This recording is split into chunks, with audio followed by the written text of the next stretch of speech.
Bianca, thank you very much. Samantha Alger from University of Vermont talked about you and I got curious. Because it's not every day that I see a commercial beekeeper female. And I think we need more of that. Because I'm tired to see things around. I think we need a touch, like my mom liked to say, the girl's touch. Yeah, feminine. In that environment a little bit. Yeah, how you feel in that environment? It never occurred to me that it was a special thing or, but as I've grown in this career and also in my 5th year on ski patrol, another male-dominated career, I've come to notice it. Of course, it's strange. There's certain language around it.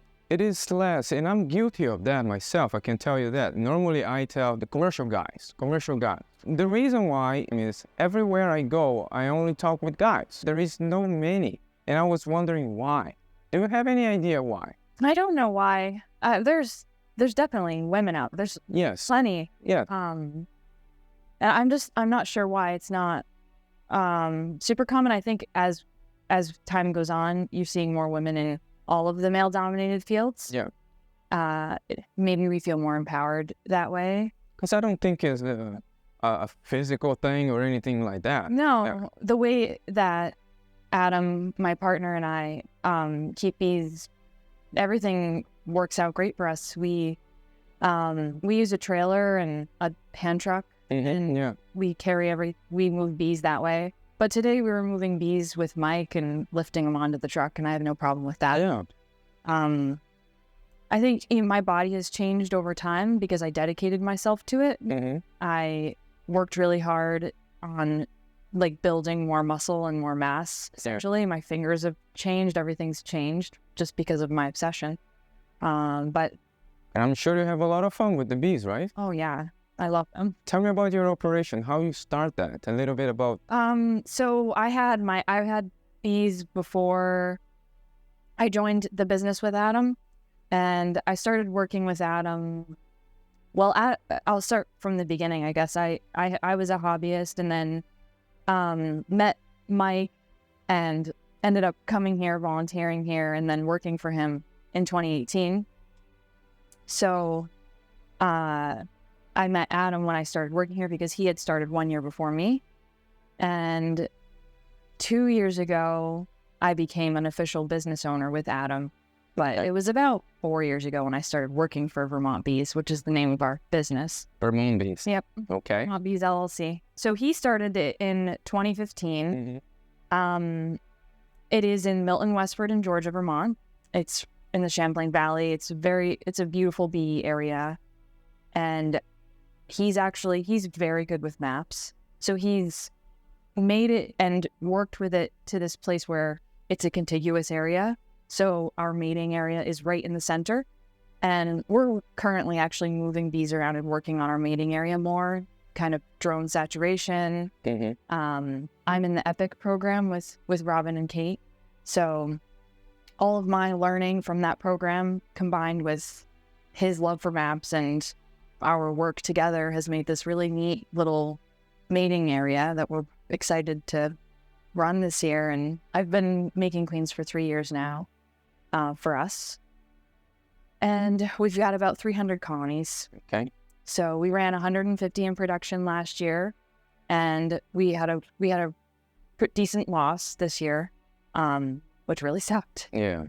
But we're recovering and we're just staying positive. What else are you gonna do? That's what beekeeping is right now. And Absolutely.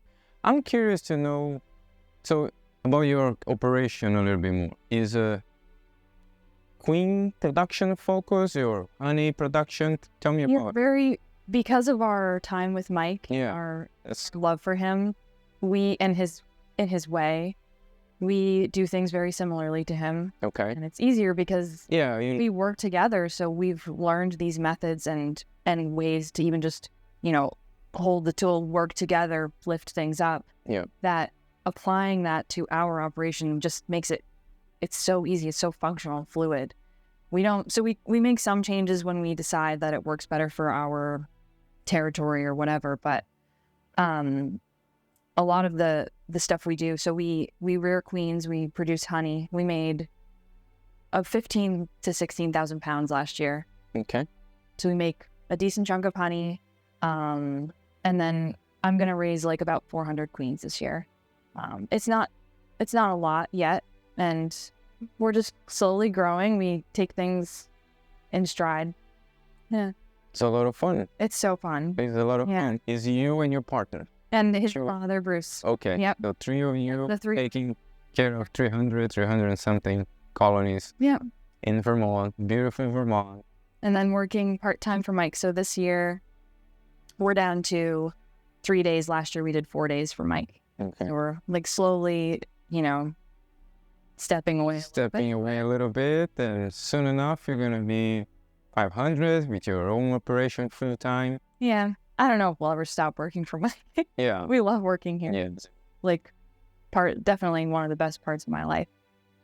No. Talking about that, tell me about the experience of learning directly from Mike and how that worked.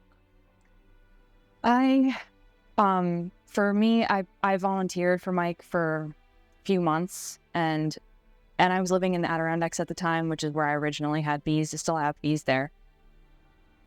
And he was super generous and kind, because having only been a hobbyist for 3 years or so before that, I was not super experienced.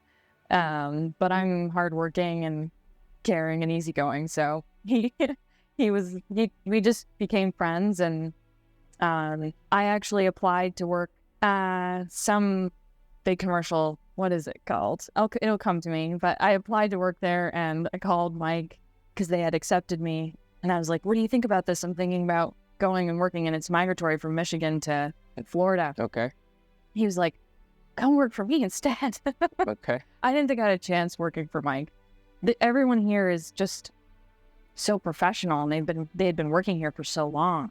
There was this man, Cork, that had been working here for like 20 years, and Kate and others that were just so experienced and professional. I just wanted to get some more experience before I settled into something. Yeah, start to have your own things. You just want to solidify the knowledge and experience a little bit more. I'm so thankful that I got to do that here. That's great. Because, yeah, Mike is the best. He's so great. He's a great teacher, and it's been a wonderful. Vermont is such a great place to be, and has such beautiful 4 seasons. You saw some of the apple trees today. It's just such a great, yeah. Based on your experience right now, where do you see the challenges of beekeeping now? For you and your operation, in your view, what do you think we need to be doing, perhaps, to get better? Gosh, without a doubt, pests and diseases and pesticides. If I could have anything, I would love to have every single dead out tested. Yeah. And I mean, it's so much money to get testing, like really good quality testing done, as you know, of course. Yes. With liquid nitrogen and whatever you need.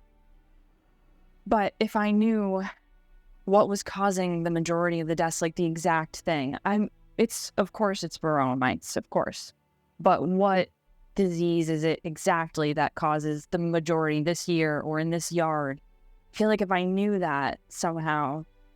So the way I'm reading that is that if we have different tools investigative tools, that make them cheaper perhaps, because that might be very frustrating. And I know the frustration myself when you get into a yard and you find a lot of dead outs and you don't know why. Right. That hurts, right? You want to know what happened. Of course.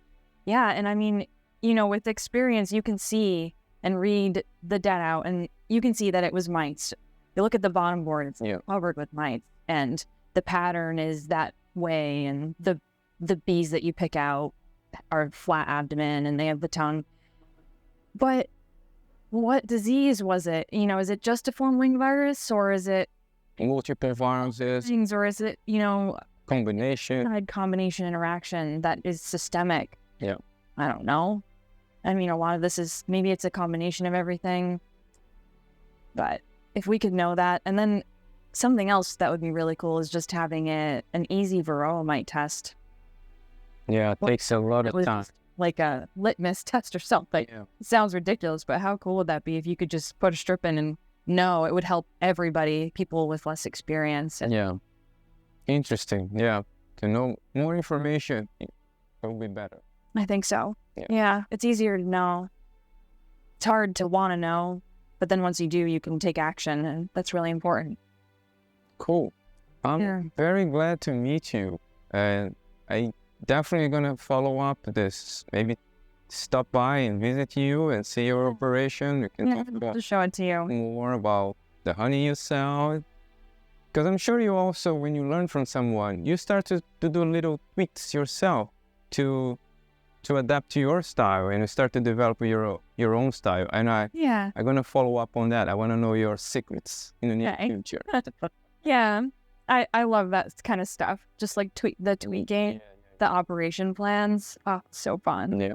Yeah, it's cool. There's so much freedom in owning your own business. It's just exciting making your own boxes. Adam and I do all of our own woodworking, which we've learned from Mike as well. What an awesome thing.